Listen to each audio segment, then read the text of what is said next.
Tu sais ce que c'est que de mettre quelqu'un dans un puits? Eh bien, tu vas voir ce qui va t'arriver. Tu vois ta gueule, je suis 20 balles à une meuf, elle te la déglingue. Ne rentre même pas chez toi. Il y a un mec devant chez toi, matin à soir, il fait le pied de grue et il fait pas la différence entre les gens et un tronc d'arbre. T'as vu avec qui tu viens chez nous à Toulouse pour ta gueule. Où que tu sois, je serai à 100 mètres de toi. Retiens une chose, c'est que tu vas comprendre ce qui va t'arriver ce week-end. Ce que tu vas recevoir, tu vas comprendre qui on est. J'espère que tu as pigé ta résidence, il y a quelqu'un devant chez toi, il attend juste que tu rentres. Je ne sais même pas où tu vas dormir. Ta story, elle va s'arrêter là. Et quand je te dis bien brûler, bah s'il reste encore quelque chose à brûler. Donc toutes ces menaces, ce sont des menaces de mon ex-mari qui conditionnent ma vie. Elles ont des conséquences sur ma vie. Toute ma vie est contrôlée par lui. Je le fuis. Et j'ai une petite fille de bientôt 4 ans et demi. J'ai mis les audios que mon ex-mari me laisse sur la messagerie de ma fille sur ma chaîne YouTube. Mon pays ne me protège pas. Il n'a pas mon numéro de téléphone car il me géolocalise. Il m'a retrouvée sur mon lieu de travail il y a 2 ans. J'ai dû en changer. J'ai aussi diffusé ces audios sur les réseaux. Les plaintes ont été classées sans suite pour infraction pas suffisamment caractérisée. Donc on reconnaît qu'il y a une infraction, mais on attend que ça meure, qu'il me tue pour agir. Là au moins ce sera suffisamment caractérisé comme ça. J'ai une tentative d'effraction de mon domicile, poignée cassée, donc j'ai témoin. Mon ex-mari le dit aussi. Il se met pas en route, ça y est, non. Mon ex-mari le dit aussi dans un audio que j'ai fait authentifier. Et malgré ça, ça a été classé sans suite. Et est-ce qu'à ce moment-là, il s'est préoccupé de sa fille, savoir où on allait dormir le dimanche au mois de janvier? Elle avait 3 ans et demi. J'ai eu un rejet de l'ordonnance de protection en avril 2019. On a jugé l'exaspération de mon mari à ne pas voir sa fille. Elle a fait des révélations de viol en décembre 2018, donc à 3 ans et demi. Et depuis, je commets des non-représentations d'enfants. Donc il serait exaspéré par une situation qu'il a créée lui-même. Et quand bien même il le serait, est-ce que ça lui donne le droit de me menacer, de me tuer? Et quand elle n'était pas née, et avant que je remette plus ma fille, j'ai respecté le jugement de l'ONC. Alors il était exaspéré par quoi? Parce que les menaces de mort ne datent pas de décembre 2018. J'ai déjà une ordonnance de protection et malgré cela, j'ai été menacée. Je suis donc venue m'installer à 850 km de mon domicile. J'ai eu un procès en correctionnel, reconnue victime. J'ai été reconnue victime avec une ITT de 21 jours. Il a eu 1 mois de sursis. Le divorce a été prononcé à 7 heures exclusives en octobre 2018 pour les violences que j'ai subies. La justice donc les reconnaît. Les passations des droits de visite ne sont pas à mon domicile pour me protéger, mais à l'école ou dans un point de rencontre. Et en même temps, eh bien, je suis déboutée de ma demande de confidentialité de mon adresse pour qu'ils sachent où habite notre fille. La justice a signé mon arrêt de mort. D'où l'intérêt de savoir où habite notre fille puisqu'il ne vient pas chez moi. Qu'est-ce que ça donne? C'est nous mettre en danger toutes les deux.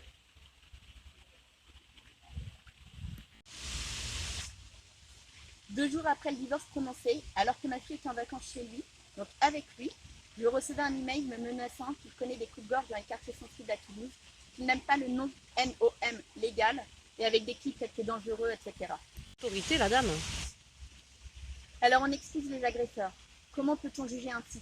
Et ce n'est pas lui la victime, c'est moi, c'est lui le bourreau. Il ne faut pas inverser les rôles. Il n'y a pas plusieurs étapes entre les menaces et le passage à l'acte. Est-ce que nous, personnes saintes, nous pensons à tuer? Non. Non. Donc le dire, c'est y penser. Je sais mieux que personne le poids de ces mots. Les 99 féminicides le montrent une fois de plus. Et parmi eux, combien d'hommes ont dit à la femme « je vais te tuer » Ils sont passés à l'acte directement. J'ai contesté les classements sans suite et le rejet de l'ordonnance de protection. 2 procès se tiennent ce mois-ci. Mais le parquet a émis un avis défavorable pour l'ordonnance de protection. Je ne comprends pas.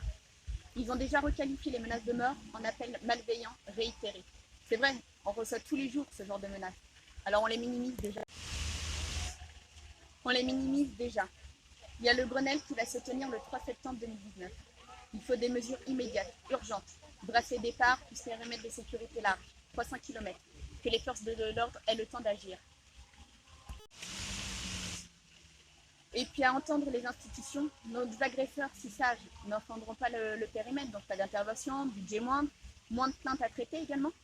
Ce n'est pas à nous de vivre dans la peur, ce n'est pas à nous de contraindre nos vies. Les lois sont là, nous avons un arsenal juridique. Je ne remets pas en cause nos lois, mais elles ne sont jamais appliquées.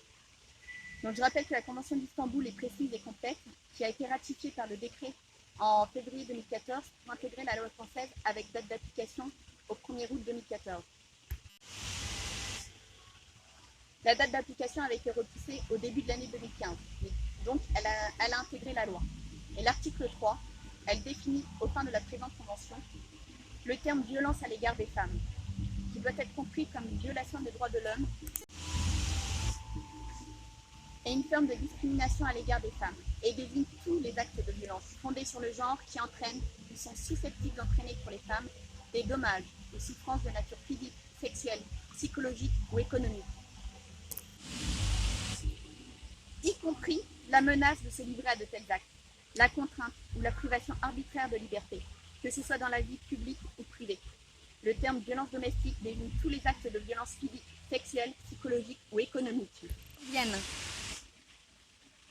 qui surviennent au sein de la famille ou du foyer, ou entre des anciens ou actuels conjoints ou partenaires, indépendamment du fait que l'auteur de l'infraction partage ou a partagé le même domicile que la victime.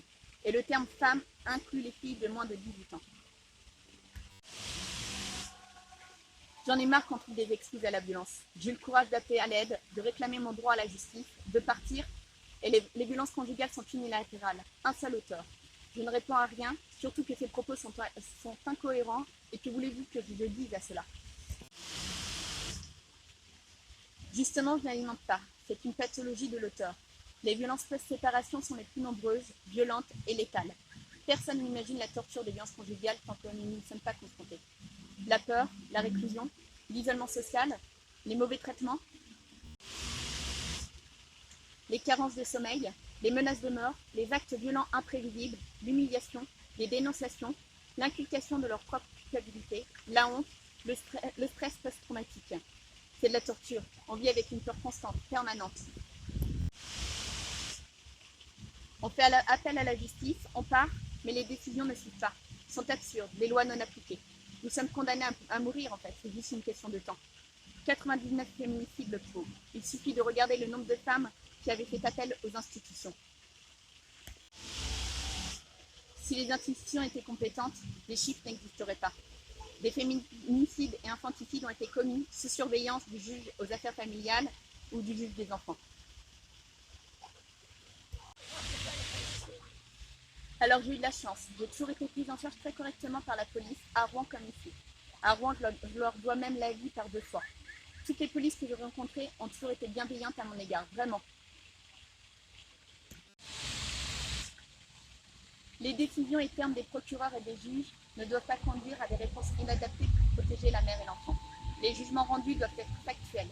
Mon dernier jugement, sur 2 pages, il y a 4 points erronés. Je suis en train de les dénoncer. Mais ces jugements, c'est ce qui reste. Ils ont des conséquences dramatiques sur nos vies. Nous avons des enfants.